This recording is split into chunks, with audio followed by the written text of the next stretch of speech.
Hi, my name is Justine Jones and this is my brand new podcast, Starting Over, where I will be meeting celebrities, everyday people and experts and finding out what happened in their life when they needed to start over. We'll be giving you lots of advice on sobriety, on starting a new career, relationship breakdowns. There's so much to unpack here. I hope you can join us whether you need to start over or whether you just want to tune in.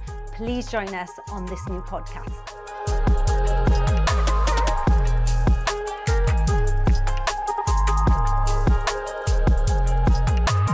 A huge thank you to the sponsor of this series, Lost Sheep Coffee, who have provided us with the most amazing mocha iced coffees, lattes, and they also do their own coffee beans. Give them a like and a follow, because without them, this podcast wouldn't be possible, and they're fabulous.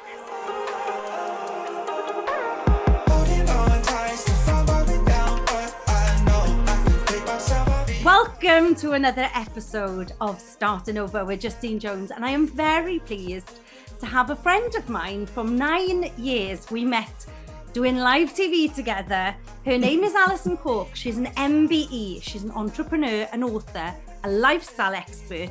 And my favourite thing about her is she's devoted to supporting other women start their own businesses. Welcome, Alison. I am so happy to have you here today. Oh, Justine, it's absolutely lovely to be with you. And we have shared a lot of laughs backstage before we've gone on air.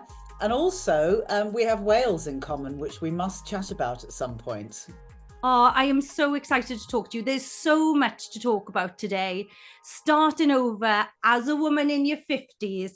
There's a brand new book about to be launched, which I know is something you are hugely passionate about. Yeah. So let's start with the book, how it came about, why you wanted to do it, and how you changed your life just before you turned 50. Actually, just before I turned 60. What? I'm 61. So I thought it was your 50. Oh my goodness. Are you joking? No. So I called the book Fit and Fabulous Over 50 because I felt that was the age where a lot of women do sort of hit this brick wall, which we'll talk about.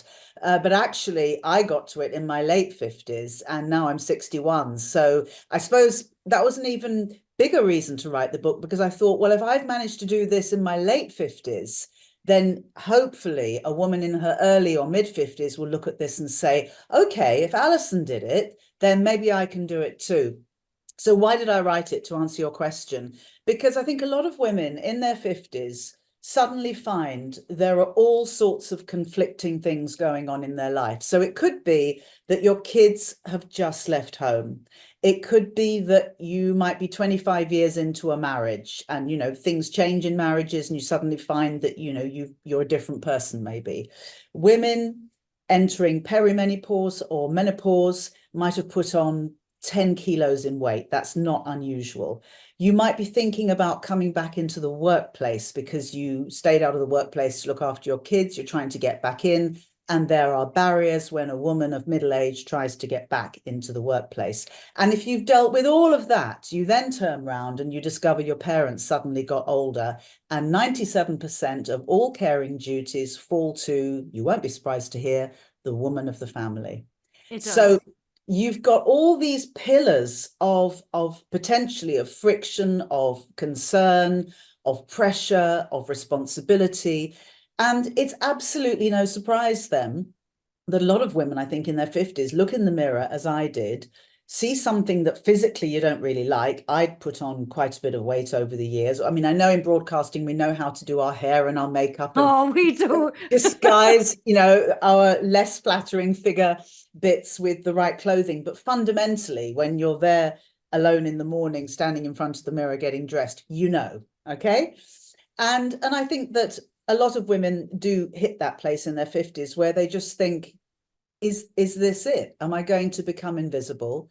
Am I going to just live a life of what I call quiet desperation and just accept it and accept that I won't be attractive particularly anymore, and I'm just going to be weighed down with more and more responsibility as time goes on, and life is effectively, well, the best days are over. Let's put it that way.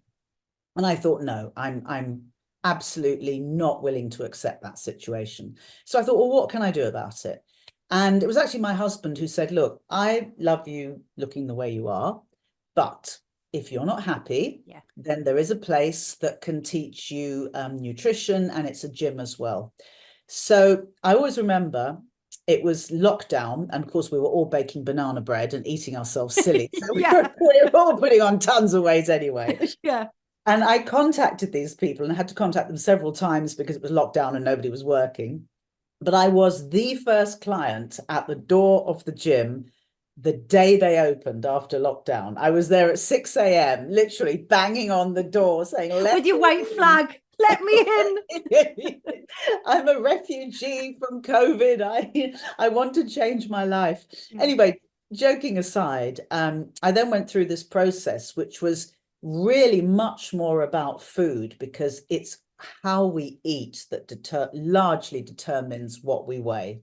But I also learned the importance of weight training, resistance or strength training, whatever you want to call it, which is absolutely critical for, especially for women in mid and later age. And we can talk about that in more detail.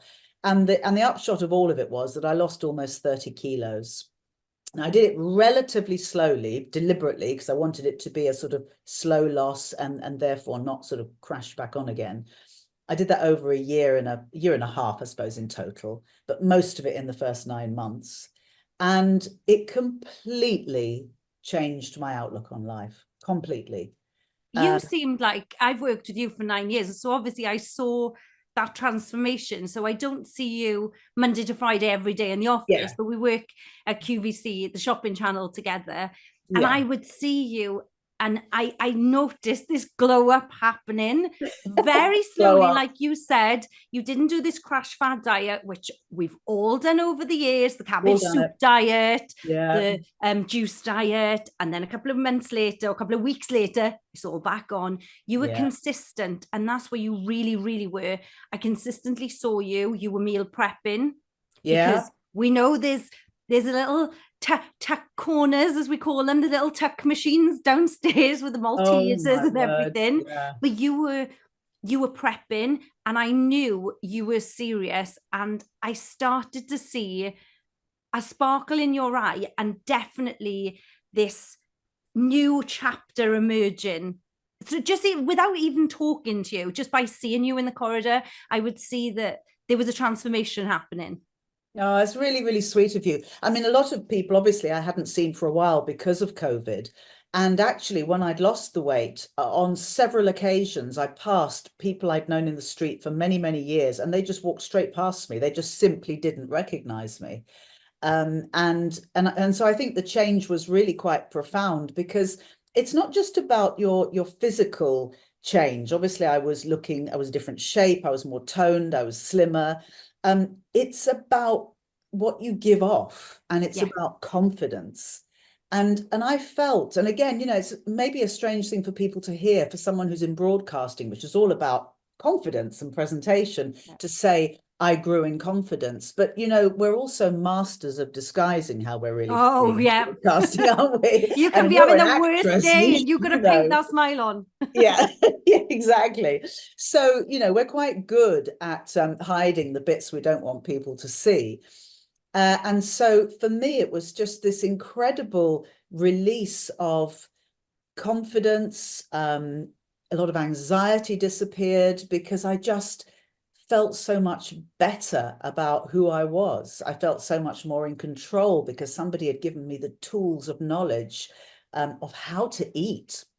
And I remember distinctly the first day I sat down with my trainer, and they also, do the nutrition bit, and saying, well, I do know quite a bit about food, Tom, because I used to be a food critic. And he just sort of humored me.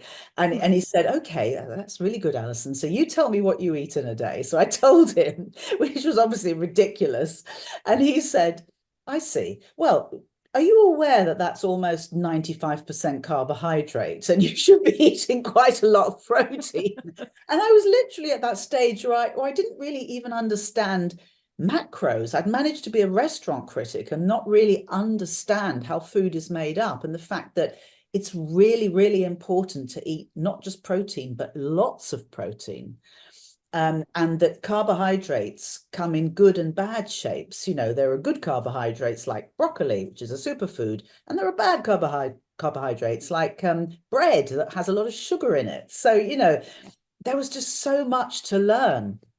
And it was this amazing journey, a very empowering journey.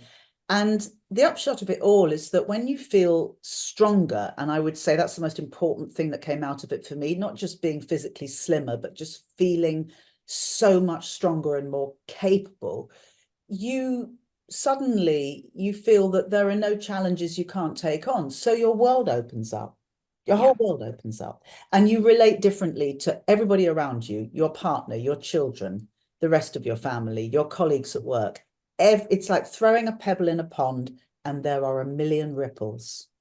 Yeah, it wasn't just about what you looked like you said straight away. It was that reflection you got from yourself in the mirror. You felt a bit miserable about that. So, okay, that starts to slightly change, but then your mindset changes. And now we learn every day that your gut affects how your brain works. Well, gosh, even 5 years ago, I never knew that. Yeah. What I was eating in my stomach affected my brain. What? Yeah, it's fascinating. So your microbiome in your tummy, your gut bacteria, they talk to your brain. They send each other messages all day long. And that's where the phrase gut instinct comes from, because your gut has a brain, so to speak, and it has emotion. And so if you're feeling sad, you can feel it in your gut. That is a literal thing. And so it's really, really important that you eat the right food, because it's affecting so much else about you. You know, sugar has been linked to dementia. That's just one, you know, random statistic I can pull out of the air. So many people say that dementia isn't really the right name for that condition. It's diabetes 3. Wow. Yeah. So overconsumption of sugar, refined sugar, that is, which is, you know, literally the devil and needs to be avoided at all costs. That is the cause of most of the great horsemen that will probably kill the majority of us. So cardiovascular disease, it's linked to cardiovascular disease, linked, as I said, to dementia, linked to obesity, et cetera, linked to diabetes, and on it goes. So ultra processed foods, many of which contain refined sugar, are, you know, if you sort of said to me, why is this happening? Why are so many of us now struggling with our weight? When in the 60s and 70s, we smoked cigarettes, we ate butter, and we weren't as obese as we are now. We're now, I think, the 4th or 5th most obese country in Europe, which is startling to me. Yeah. And the reason is largely our consumption of ultra-processed foods, which have come into our lives via the supermarkets largely over the last 30, 40 years. It's crazy, isn't it? It is, yeah. Because I think of my granddad, you know, you would have said sort of 10 years ago, looking back at his diet, oh my gosh, you know, I remember his fried breakfast, like swimming in fat, always had real butter on his toast, always had, never drank water, never saw him drink water, he drank tea all day. So everything that he was doing went against him. My granddad smoked since he was 12. Okay, I'm not condoning that. And obviously it is linked to lung cancer. I get it. He was very lucky that he was fine. And he died peacefully at just before his 96th birthday. But when you look back, he was eating organically. Yes, well, this is the thing. And he was eating home-cooked food. So he might have been eating steak and kidney suet pudding. Yeah. Yummy, yummy, says Alison. I eat that any day of the week. You know, with mashed potato and thick gravy. His potatoes maybe were cooked in goose fat. You know, he probably was having a good old fry up. But fundamentally, he was eating things that were probably cooked from scratch. He was eating probably quite a bit of protein. There's nothing wrong with fat, by the way. We need fat. Our body needs fat. Our brain needs fat. I mean, we always, you know, just as a slight tangent, we bang on a lot about cholesterol. Your brain needs cholesterol. There's so much misunderstanding around what we do actually need to have in our bodies to make them function optimally. And I think that we're just one of the problems is that we've got way too much choice of convenience, by which I mean, again, ultra processed foods. It's in a box. All you have to do is reheat it, basically, or whatever. It's wild. The supermarket Yeah. is wild. You know, everything is packed with sugar. It's packed with chemicals, stabilizers. It's just crazy. And I think as a woman as well, I definitely feel it affecting my hormones if I start eating really badly. If I'm busy working and I'm grabbing things on the go, by day 3 or 4, I feel rotten, to be honest. I really do. Yeah. But with them from the moment, so going back to you standing there with your white flag outside the gym on the opening, when you walked in there, and the trainer, who I assume was a trainer and a nutritionist. Yes, they teach you both. He sat you down, went through what you were eating, and what was the first hurdle? What was the first step you took? So the first step was the most difficult and the most humiliating, which is that you basically strip down to your gym bare essentials, so bra top and a bottom, which you have to roll down so that it's not up to your waist, so you can actually see what shape. Tugging it in and hiding. Exactly. You can't hold it right all up, in. Up to the Simon Cowell level, so it pulls it all in. Yeah, none of that. They've seen it all, these guys and girls. They know what all the tricks are.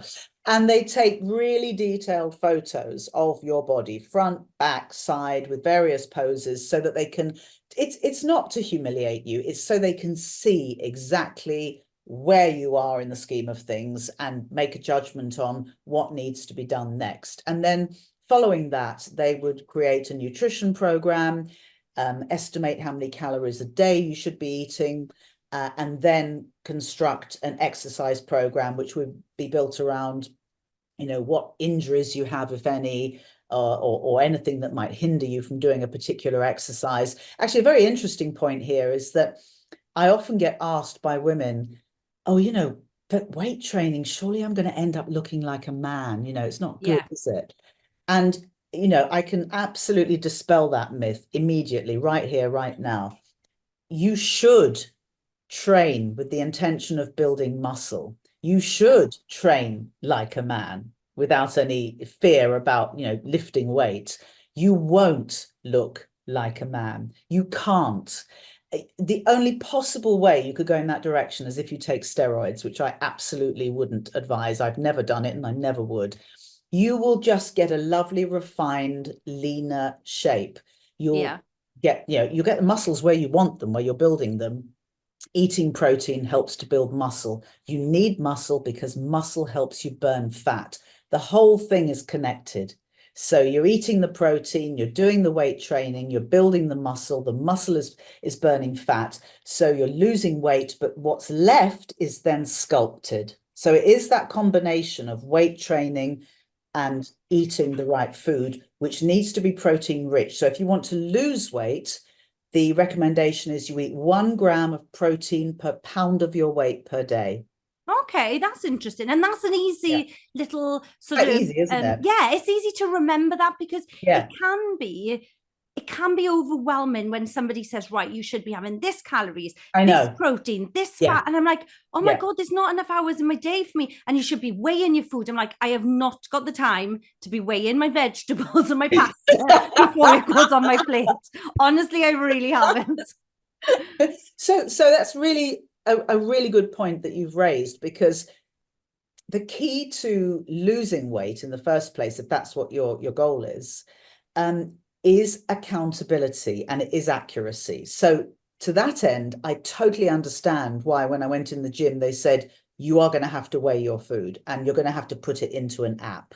Yeah. But as you go down that, and that's really, really important, because most people gain weight, not because they're, you know, fundamentally greedy, or sort of stupid and aren't thinking about it. It's because we're all just busy people, and we're probably just not aware of the real calorific value of what we're eating, particularly if we're eating ultra processed foods. And everything's sneaky, Alison. I really feel like we live in this really, really sneaky era of like something will say healthy, low fat, sort of ready meal. So somebody who's, not really read up on nutrition will go, oh my goodness, that's going to help me lose weight. What they don't realize is the chemicals that are then going in. So it's like, you're damned if you do, and then you're damned if you don't. Yeah.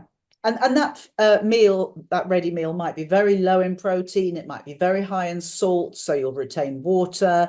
Eating carbs makes you retain water. So there are, it's very complicated. So what they do is, these guys that I went to originally, but I mean, any good nutritionist would tell you this, they strip it back and they say, look, go back to simple, unprocessed foods, cook your own food, know what you're eating. You must be prepared to be honest. So that's why I entered everything into an app. But to go back to your point, we are all busy people. We don't have time to be standing there 3 times a day going, oh, I'll just weigh 25 grams of broccoli. Yeah.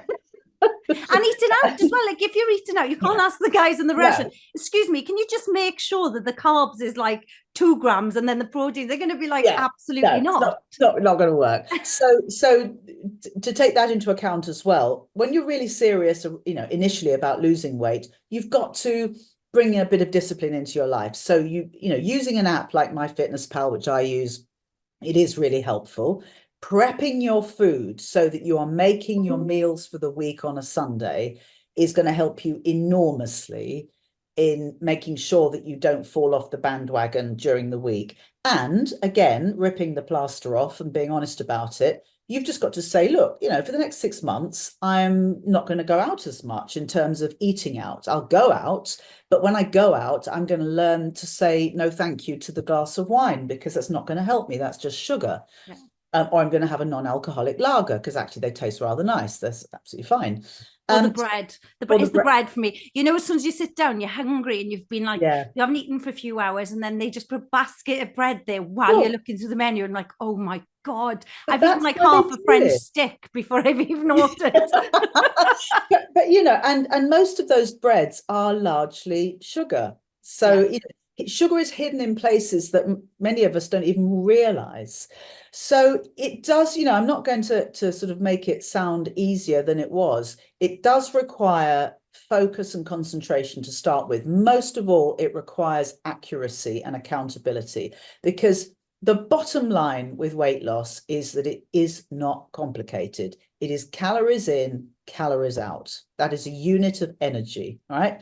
And you have to expend more than you take in. Yeah. And whenever people say to me, but what was the magic? I say, stop right there. Just stop right there, because there isn't a magic pill. I know Ozempic, Mounjaro, for me, we're just kicking a problem down the street.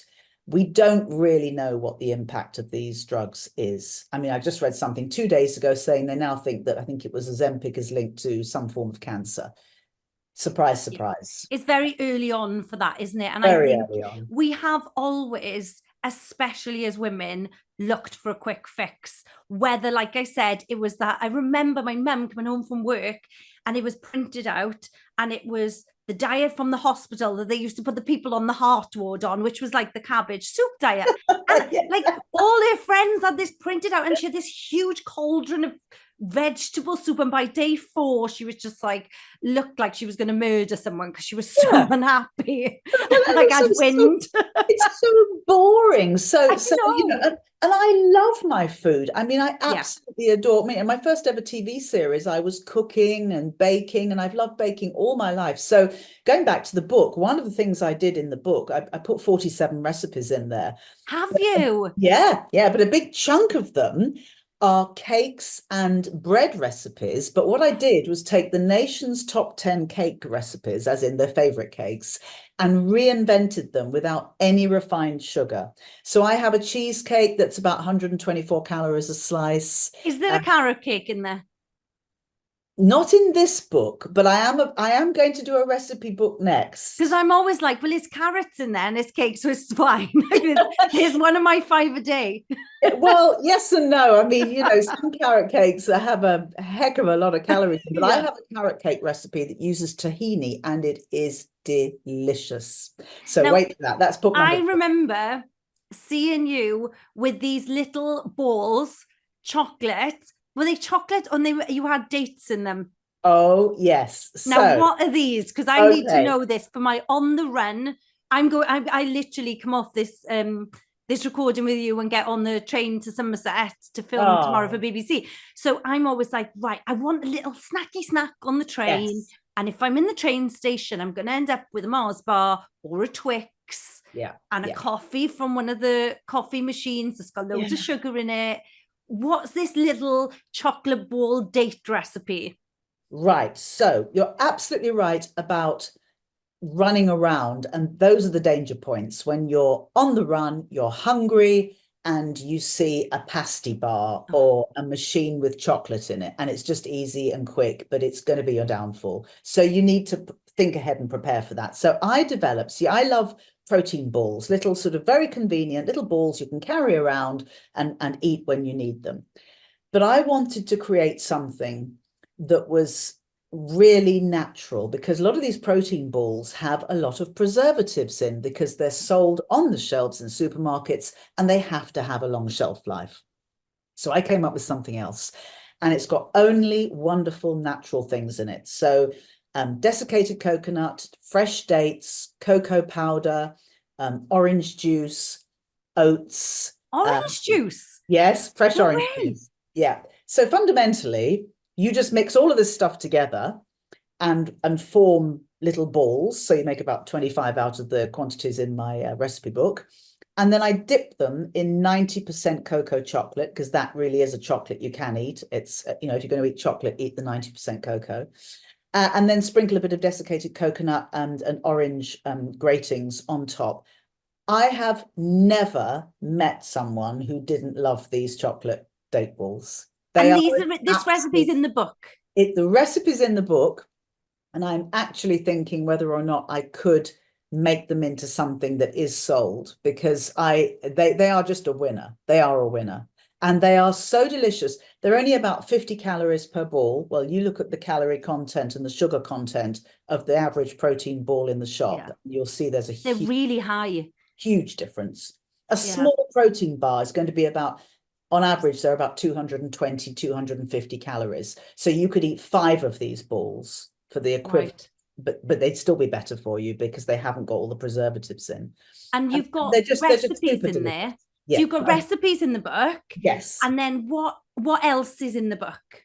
So I go from, if you like, it's the A to Z of all the things that I did, all the practical tips and hints that I learned along the way, all the knowledge that I gained from the people who taught me. And I start with a chapter which I called I think it's the Seeds of Happiness. And I was going to call it the Seeds of Sadness. Then I thought, no, make it about the answer to the problem, not the problem. And it's about where that journey begins, that you suddenly realize I'm not happy with the way that I look. And you've got to start somewhere. So I started there. And then I go through nutrition and explaining about macros and food. I give all my tips that I learned about how to eat high protein, how to be clever about it, little cheats, the sort of ingredients you must have in your larder every day to help you keep to this high protein diet. Then we go into exercise, which is, movement is the main thing. If someone said to me, oh, Alison, you know what? It's all very well, but I just don't want to lift weights in the gym. Fine. Just move your booty. Just get out there and move, because Get it is walking. about moving. Walking And is it's free, actually isn't it? brilliant. It's free. And it's actually better than, well, arguably better than running for your body.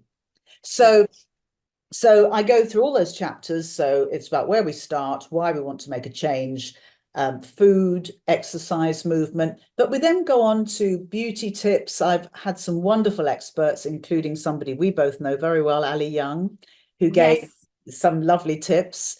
And I just, because I'm very aware that I'm not a trained nutritionist, I'm not a trained PT, but I did gather an awful lot of knowledge and learning. And I think sometimes when you're thinking about going on a journey like this, you want to feel that that person is by your side, not talking down to you.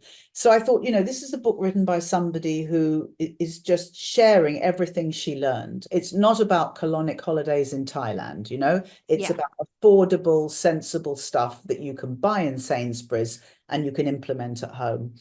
And so where I wanted expert input, and didn't feel that I was qualified, I went to some of my very clever, wonderful friends who are everything from PhDs in nutrition to people like Ali Young, who know just about everything there is to know about beauty. And I asked for their input. So I think we've got a really nice balance of information, some very personal and some just very expert and an overview of their industry.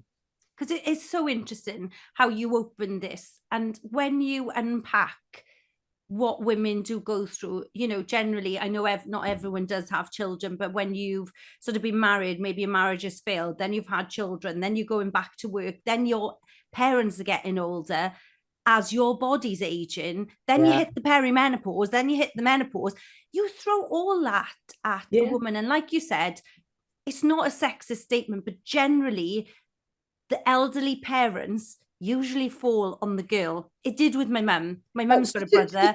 All fell on my mum. It's well over 90%. That's a statistic. It's not me making it up. Is it really? Yeah, that's a statistic. That's just crazy, isn't it? Crazy. Yeah. Very unfair. Yeah. And I remember one of my earliest memories is my mum worked in the post office. My nan and granddad lived 20 minutes away. And my mum would pick me up, she'd be racing to school to come and get me. I was always last in the yard. She was always rushing, pick me up, put me in the car, and we'd be straight over my nan and granddad's. My nan had rheumatoid arthritis. She was sort of like, her hands were twisted. She was in a wheelchair. My grandpa wasn't coping very well at this point. He was really suffering with his mental health. He wouldn't have help because he didn't want a stranger coming into the house, you know. We are talking sort of, 35 years ago. And my mum would be over there cooking their tea, doing their washing and ironing before her and I went back in the car to go to our house for her to do all in there. And honestly, she ended up with glandular fever and ME in the end, and ended up having a couple of years off work, because I think probably she did have some sort of breakdown because it was too much. Yeah, it is. It's an enormous burden that we can find ourselves carrying in our 50s and early 60s. And I think that's why it is absolutely imperative that we stop. It's not a selfish thing, it's not a vain thing, but take stock and say, right, okay, I need to, whatever it is, it'll be different for every single person. In my case, it was, I definitely need and want to lose weight. I then began to get very interested in food and nutrition, because I realized that it was the source of literally all the answers. It feeds my gut, it feeds my brain, it feeds my body, it makes me stronger. I love my food. I want to enjoy my food. I mean, I can honestly say I eat more volume of food now than I ever did before, because I know what to eat and what I can eat in volume that isn't going to do bad stuff to me. But it is really important to take stock and say, I'm going to take the time to do this for myself, because it actually isn't just for myself. Everybody who comes into contact with me is going to benefit if I am a better, stronger, happier, 100%. more optimistic, more capable person. Like you said straight away, your husband said, he could see you were feeling down with yourself. He loves you the way you are. But my gosh, I'm sure if he was sat here now in this interview, he would say she's a happier person. She's changed her life, not just how she looks, but mentally. I bet you're more fun. You've probably got more energy. You're just loads more positive. I mean, I started climbing mountains as for fun. I've got to put this energy somewhere, and I've always loved walking. I thought, well, I'll try walking up. So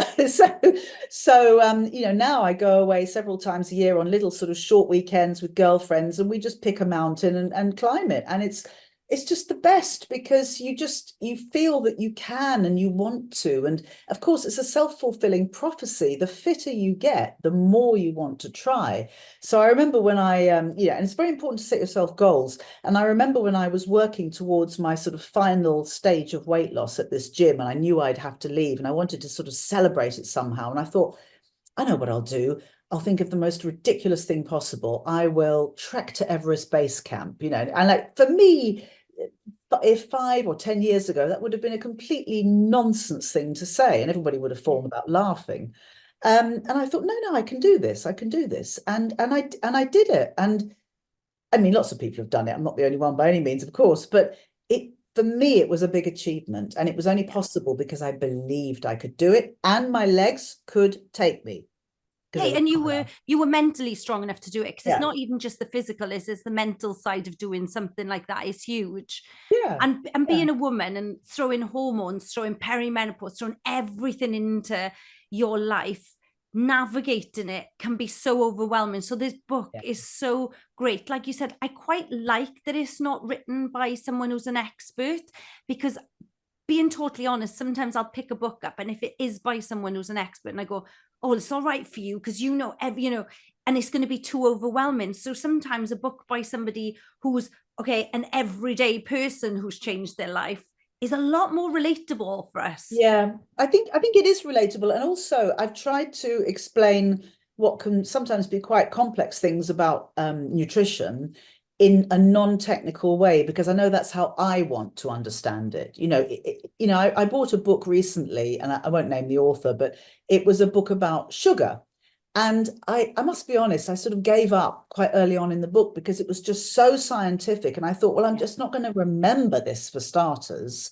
And I want to read a page and then go and implement it in the kitchen. I want it to be really straightforward. So I'm hoping that the way I've approached the book is just, as I say, very straightforward, practical. I think I am a practical person.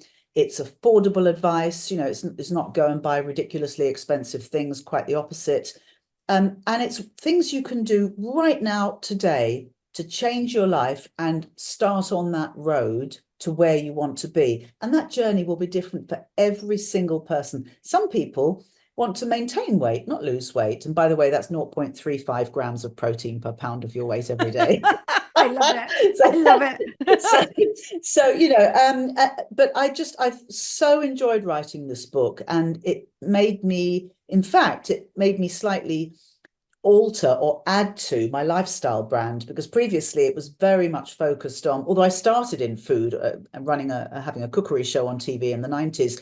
I then sort of hang on a minute, I didn't know this. Now, what was your really? cookery show on the TV in the 90s? Oh my God. So my first, this is Wales. Let's talk Wales for a second. Yeah. So my first ever TV series, which I literally blagged my way into because I had no credentials whatsoever to do this. I love it. Just desperately wanted to be the British Martha Stewart. Was a daytime series that ITV commissioned called Home in the Country, and it was filmed in my mill cottage in Wales in the Wye Valley. No way. Yes, way. Right, I'm going to be on YouTube after this looking. Yeah. So, well, in fact, when I decided to publish the book and sort of thought, well, I'm almost going back to where I started, in the sense that my brand in latter years has been more interiors and visually focused. And I thought, I think it's time to bring back that element of food and well-being and countryside and nature, which was all part of the brand to start with.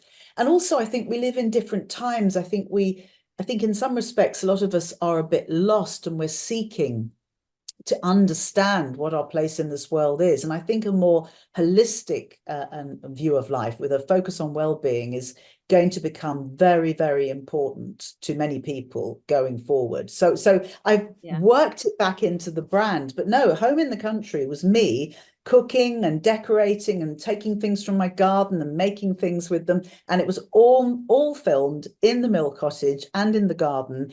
And in fact, just before Christmas, I took the tapes, because they were videotapes, of course. I love it. The VHSs. 1997.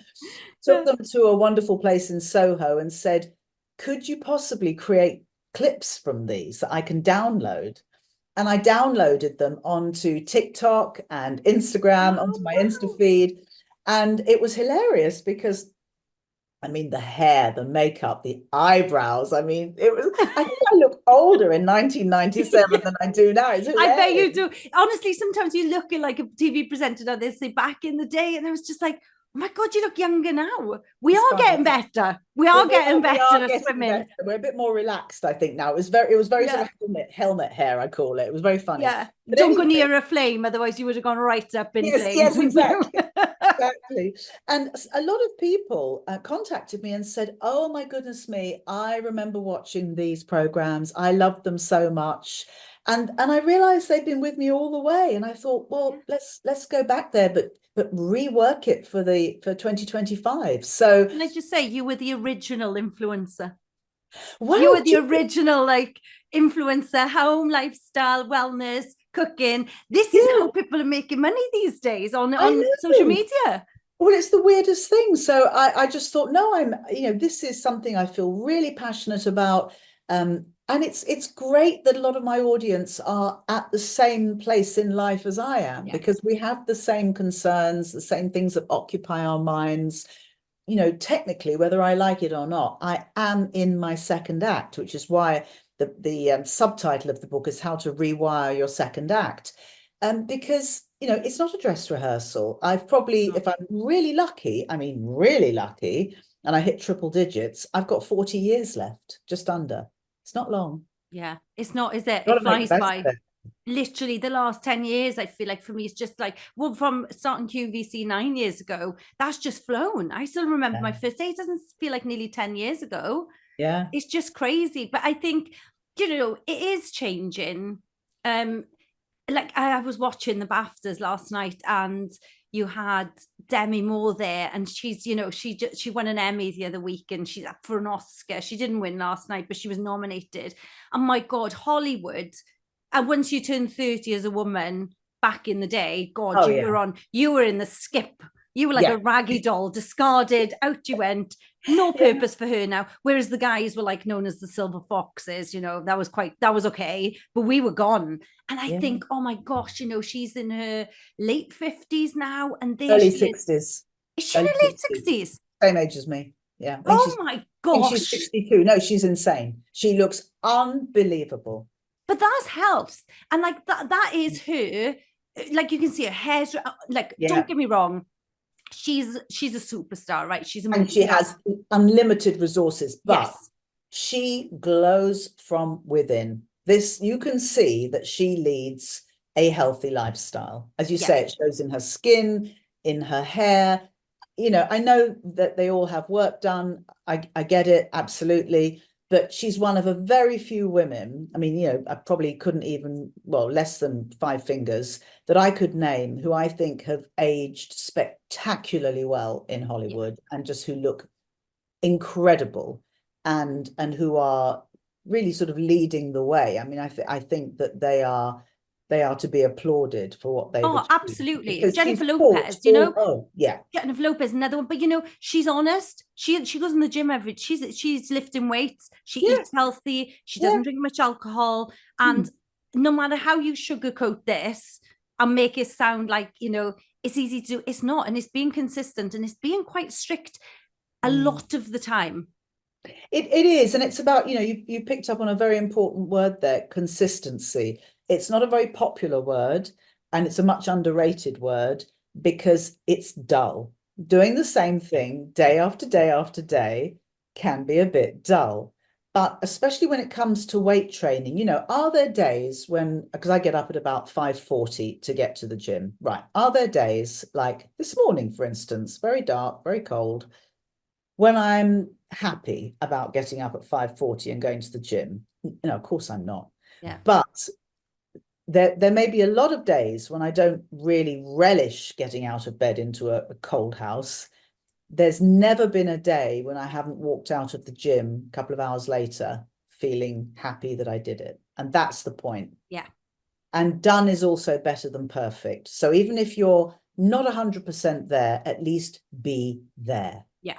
Or if I can't, sometimes if I can't get to a gym, or I can't go, I love Legree, on the sort of reformer Pilates. A lot of people know it as, but that's and I love that. But if I can't get there, if I'm away sort of Somerset tonight now in the morning, I'll try and get my steps in and go for a nice walk around wherever I'm staying. I don't even know where I'm going yet, but wherever I am, just get your steps in, get some fresh air, get moving. Yeah, it is. It's about moving your body. Walking is absolutely brilliant. And people talk about 15, 20,000, 7 to 10,000 steps a day is what the experts say is enough to make a difference. And it might be swimming, it might be dancing, even things like laughing, interestingly, burn more calories than not laughing. So just being happy and positive, that all helps. But food is absolutely at the center of it. You cannot out train a bad diet. That's so true, isn't it? Okay? You just can't. And I always remember and often repeat what my trainer said to me on that first day, which is, Alison, I can train you till you drop to the floor, but unless you change the way you eat, you will not lose weight. Yeah, you'll be coming here, putting the effort in, sweating, and you're not going to change. Yeah. And interestingly, a lot of people talk about cardio. I'm not a massive fan of cardio. I mean, it's got its, it's got its advantages for sure, but I just find weight training a really efficient use of time. And I've seen the results on my own body. And actually, excessive cardio can waste muscle, and you don't want that to happen. You want to build muscle, not have it wasted, because it's the muscle that helps burn fat. It's the muscle that holds your body together, connects it, which gives you the strength, which means that if you're 75 and you fall, you're less likely to hurt yourself when you fall. And falling as we get older is the number one reason why people deteriorate and eventually pass away, because they fall once, they fall twice, then they're in hospital, then they're in a home, and you're down the slippery slope. So it's all about strength and, stability, eating well, so your gut is healthy, so your body is more alkaline than it is acidic. And all of that stuff, and avoiding ultra processed food, cutting as much sugar out of your diet as you can. That is not your friend. Fizzy drinks, just don't on any level. Wicked stuff, really is. And just and also it's the 80-20 rule, because you might think, listening to this, oh my God, does she ever eat a cinnamon swirl? Well, the answer is yes, I do. Is that your favorite? It is my absolute favorite. And in fact, it's so much my favorite that I've created a recipe for cinnamon swirls. Is it in the book?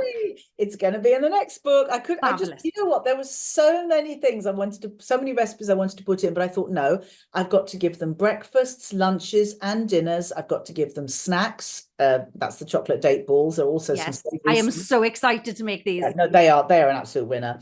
And then there were cakes, and then there was bread, and it's like, okay, I've just got to be really disciplined about this. Otherwise, this is just going to be a cookery book. But I thought, do a cookery book, just make it book number 2. Now, the cinnamon swirls, they're all going to be in there. The carrot cake, promise you. There is absolutely, I mean, I would, be really good fun one day to do a blind taste test, because I am super confident that you would not know the difference. And everyone says about the date balls, they're so sweet and yummy and lovely, because they expect healthy to mean, oh, I'm going to feel depressed. Bland. Straight away, I think bland, tasteless, it's not gonna hit the spot. And I think, especially as a woman, PMT, I don't know about you, but literally the 5 days before I come on my period, I am literally climbing the walls. I have driven down to Tesco, sort of got dressed out of my pajamas 11 p.m. in the night to go, and just because I can't sleep because I really need chocolate that much. So if I had those in the fridge. Oh, totally. And also the wonderful thing about dates is that they don't spike your glycemic index. So, when you eat sugar, your energy goes up and then it crashes. And that's when you want to eat more sugar, because you want to be taken up again. But dates are more of a slow release of the energy. So you don't get that desire to then go and pig out on more sweet stuff. It satisfies you. And that's the point. A couple of these little date balls, and you're thinking, oh, yum, sweet, lovely, gorgeous. And then you're on your way and you're doing something. It hits the spot, doesn't it? And that's what we need sometimes. I feel like I need that little carb hit. So I'd like a piece of toast. So I try, obviously, go for the sourdough, try and go for the healthiest. When I always buy organic unsalted butter, real butter. I don't buy margarine anymore. I did for years, because that's what everyone said you have to do, otherwise you'll get fat. Obviously we're on the low fat margarines. Now that's gone. We're going back to the full fats, and it's just about being a little bit mindful. But this book I love because it breaks it down simply. Like you said, if I read a book on nutrition by a scientist, I guarantee you by page 4 I will have zoned out. You'll have fallen asleep, because with the best will in the world, it's probably going to be quite dry. It's going to be very accurate and full of interesting information, but you're probably not going to retain it, because I think the average person is thinking in the context of their everyday life. it's 9 o'clock at night. I've got 10 minutes before I fall asleep or whatever to read a couple of pages. I want to know what I'm going to eat for breakfast tomorrow. That is going to be decent. But I would say the real pillars of it are to be accountable. That is incredible. If you want to lose weight, and I know not everybody wants to lose weight, but if you want to lose weight, you have to be accountable. It is about calories in, calories out. Calories count, but there are different types of calories, and a calorie of broccoli is better than a calorie of sugar. It will do more for you, okay, much more for you. Yeah. And so it's understanding all of that. And I think preparation absolutely prevents you making poor decisions on the spur of the moment later in the week. So, if you can take a couple of hours on a Sunday, I do my food shopping on a Sunday and I prepare my food for the week, things like overnight oats, put it in my Tupperwares and put it in the freezer or into the fridge, my venison casserole or my beef chili or whatever it is. And then I know that I'm ready, and I feel it kind of makes me more confident because I think there are fewer excuses because the food is there. Yes. You're less likely to cheat. And that's what it comes down to, isn't it? Because you cheat and then you're like, oh, I won't tell anyone. But then the only person you're cheating is yourself. And then you feel rotten and it becomes such a vicious circle. But if you can make it accessible, which I think is a really important word here, is your book is making exercise, making change, making nutrition accessible for everyday people. Yeah, and that's exactly what I set out to do. And not forgetting things like beauty, because at the end of the day, if you've worked hard to lose weight and you're eating better, your skin will be better. You want to make the best of yourself. And you and I, I think we can say that openly that we're girls, and I love makeup and my hair and my nails, and I want all the beauty tips, and I want as many weapons in my armory as possible, because it doesn't get easier as you get older. Yeah. And in fact, I did a little blog today about metabolic age versus biological age. So obviously your biological age is how many years you've lived from the day that you were born, and your metabolic age is how your metabolism is working and what age your body is in relation to your strength and fitness and health.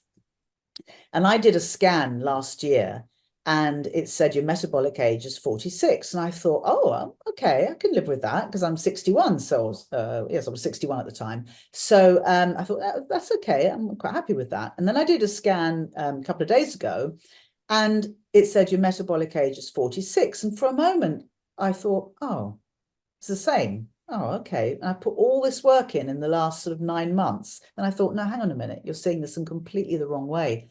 Because as you get to a certain age, you are effectively going backwards. You are aging. Yeah. So it's like you have to run to stand still. So if my metabolic age is the same, even though I'm a year older, you're taking yourself down. You've taken yourself down a year without you even realizing. That's an achievement. Yeah. It's because my metabolic age has stayed the same, but I got older. So in effect, I did move forward. It was an achievement to sort of, oh, really? But your energy and your honesty, I think, is something that draws me towards you, because sometimes somebody who's transformed their life and they're into fitness and they're into nutrition, I find it a little bit like overwhelming, because I'm like, oh God, I don't know if I could do that. But you are someone I could come to and ask for advice and ask, oh, what are you, I would sneak in your dressing room, going past in the corridor. It's like, what are you eating today, Alison? What are you doing? What are you wearing? And you are very open and honest. And I am so glad you've written this book. What's the full title of the book? What is the date it's released, and where can we purchase it? Yes, so it is Fit and Fabulous Over 50, How to Rewire Your Second Act. The principles apply to anybody, but I've said over 50. It's available from all good bookshops and from my website, AlisonCork.com. We would love to offer your viewers a 20% discount, which I know you can sort out in the We're going to put a link in the bio and some codes underneath, so you will be able to see when this episode is released. Yeah, and there will be another book coming in the next year or so, which will all be recipes, I promise. In fact, we won't wait that long. I'll just send you a recipe for carrot cake. Yes, please. One of my 5 a day. Absolutely. Oh, do you know what? I love talking to you. I'm feeling less overwhelmed about weight training, about the advice you gave. Brilliant. I've definitely got my snacks in my head now of how I'm going to be traveling around without going for that Mars bar or Twix, which I always do. And just some beauty advice in there as well. I can't wait to read the book. Now, you're having a little book launch. Actually, I'm going to try and make it big. It's on my birthday. Oh, do you know what? That is absolutely fantastic if you can be there. And it will be in central London. So it's a great venue. I can't give too much away, but it's a very unusual venue. Oh, honestly, it's been a pleasure to talk to you. Me too. All you do for women in business as well. We haven't even touched on that. I know this. I wanted about that, didn't we? I wanted this to be about. We'll do another episode. I wanted this to be about the book because I know you've worked hard on this, and you're sharing lots of tips and tricks that you found along the way, which I know are going to help so many people. Well, you look so fabulous. I started this podcast saying you brought this book out as you turned 50, and you just told me you've gone 60. So something is working, isn't it? That's so funny. Yeah, well, there's hope for us all. So I think that's it. I want people to read this book and think it doesn't matter which decade you're in. I mean, I took my mum to a spa just before Christmas. She's 91 and she had her first ever weight training session. Can you believe that? I love that. But they were dumbbells. And I love it. Cracking. I love that. Well, if your mum's not too old to start at 91, anybody listening to this, got no excuses. Exactly. Health is wealth. It is indeed. Thank you, Alison. You have been amazing. And I hope you enjoy the episode. And don't forget, there's going to be a discount code for the book.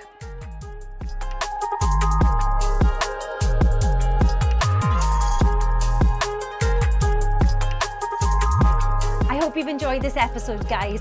Don't forget to subscribe, like and share, and tell your friends about this brand new podcast, Starting Over. And we will see you on the next episode.